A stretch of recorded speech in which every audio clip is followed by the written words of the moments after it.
अस्सलाम वालेकुम। इस वीडियो में हम एंजाइम इनहिबिटर्स और क्लासिफिकेशन ऑफ एंजाइम्स के फेडरल बुक के कुछ पॉइंट्स को डिस्कस करेंगे।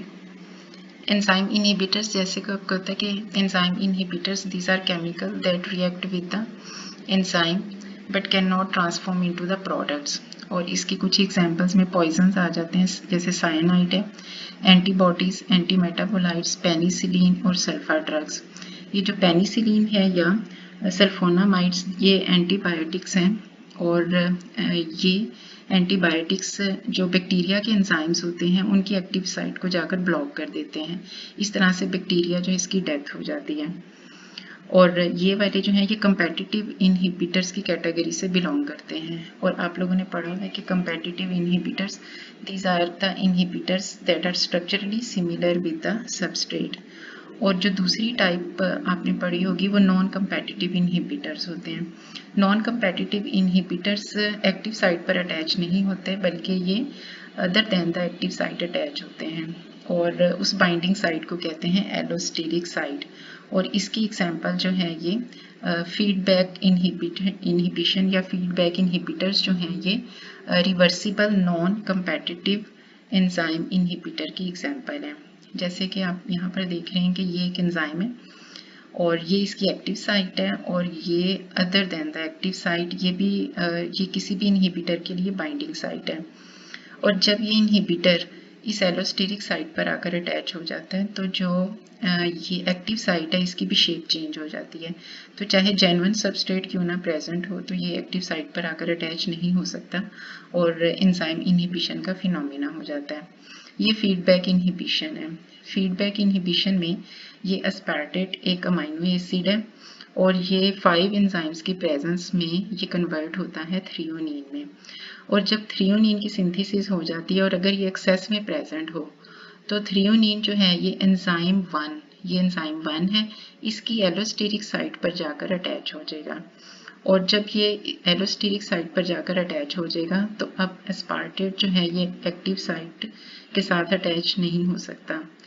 जब थ्रियोनीन जो है ये किसी भी सेलुलर इवेंट्स में यूटिलाइज हो जाएगा तो इसकी अमाउंट कम होती जाएगी, तो फिर ये एलोस्टेरिक साइट से डिटैच हो जाएगा और फिर एस्पार्टेट जो है एक्टिव साइट के साथ अटैच होगा और ये फिनोमिना सारा स्टार्ट हो जाएगा। तो ये किस चीज़ की एग्जांपल है? ये रिवर्सिबल नॉन कंपेटिटिव इनहिबिशन की एग्जांपल है। क्लासिफिकेशन ऑफ एंजाइम को हम दो तरह से क्लासीफाई कर सकते हैं, एक टाइप ऑफ रिएक्शन और दूसरा अकॉर्डिंग टू द सबस्ट्रेट। तो टाइप ऑफ रिएक्शन के लिहाज से इसको डिवाइड किया जाता है। Oxido reductase enzyme, oxido reductase enzyme की एग्जांपल साइटोक्रोम ऑक्सीडेज दी गई है। ये हाइड्रोजन आइंस को ऐड भी करता है और रिमूव भी करता है। ट्रांसफीरेज एंजाइम ये किसी स्पेसिफिक फंक्शनल ग्रुप को जो कि हाइड्रोजन के अलावा होगा उसको सबस्ट्रेट में ऐड करता है। फॉर एग्जांपल हेक्सोकाइनेज ये ट्रांसफर करेगा एक फॉस्फेट ग्रुप को एटीपी से ग्लूकोज और ग्लूकोज 6 फॉस्फेट बनाता है।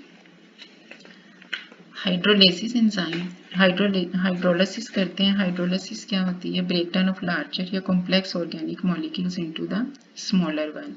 और प्रोटियोलिटिक एंजाइम्स इसकी एग्जांपल है। Lysis enzyme it catalyse the breakdown of specific covalent bonds and removal of group without hydrolysis. अगर हाइड्रोलिसिस होती है तो वो हाइड्रोलिसिस होते हैं।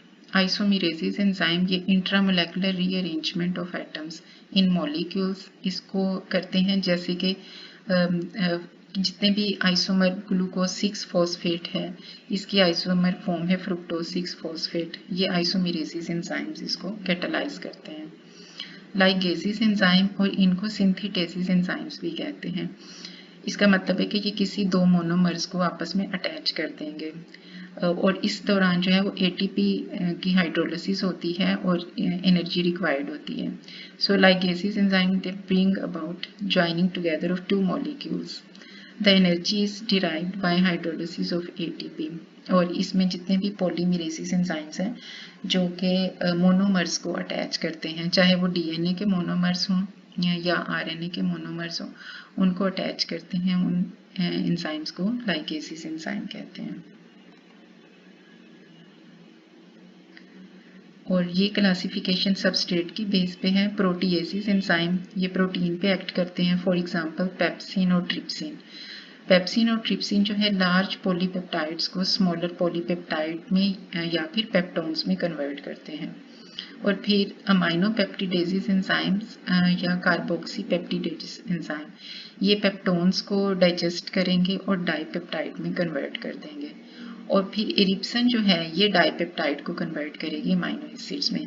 और ये तकरीबन ये वाले जो एंजाइम्स हैं और ये टॉपिक है ये न्यूट्रिशन यानी कि डाइजेशन वाले चैप्टर में भी ये कुछ पॉइंट्स दिए हुए हैं। लाइपेजिस एंजाइम ये लिपिड को हाइड्रोलाइज करेगा और कन्वर्ट करेगा फैटी एसिड्स और ग्लिसरॉल में। कार्बोहाइड्रेट्स को जो ब्रेक करने वाले हैं एमाइलेज एंजाइम ये स्टार्च या ग्लाइकोजन को कन्वर्ट करेगा माल्टोज में। और फिर जो माल्टोज है माल्टेज एंजाइम इसको डाइजेस्ट करके ग्लूकोज में कन्वर्ट करेगा और जो कि सबसे सिंपलेस्ट फॉर्म है। सेलुलेज एंजाइम ये सेलुलोज को डाइजेस्ट करेगा और डाइसेक्राइड्स में कन्वर्ट करेगा। सुक्रेज ये सुक्रोज को डाइजेस्ट करेगा, ग्लूकोज और फ्रुक्टोज में कन्वर्ट करेगा। लैक्टेज जो है ये लैक्टोज सबस्ट्रेट के ऊपर इफेक्ट करके इसको गैलेक्टोज और ग्लूकोज में कन्वर्ट करेगा। न्यूक्लियसिस एंजाइम्स जाहिर है कि ये डीएनए और आरएनए को ब्रेक करेंगे। आरएनएसिस एंजाइम ये डाइजेस्ट होकर राइबोन्यूक्लियोटाइड्स बनाते हैं और ये मोनोमर्स हैं। डीएनए एंजाइम ये डाइजेस्ट करेंगे डीएनए को और इसको डीऑक्सी राइबोन्यूक्लियोटाइड्स में कन्वर्ट करेंगे। एटीपीएसिस हाइड्रोलाइज एटीपी को करेंगे जो कि हमारे मसल में एटीपी जो है हाइड्रोलाइज होने के बाद एनर्जी देती है, तो वो एटीपीएसिस एंजाइम्स इसको डाइजेस्ट करते हैं। जो एंजाइम से रिलेटेड एमसीक्यूज हैं उनका लिंक मैं डिस्क्रिप्शन में दे दूंगी।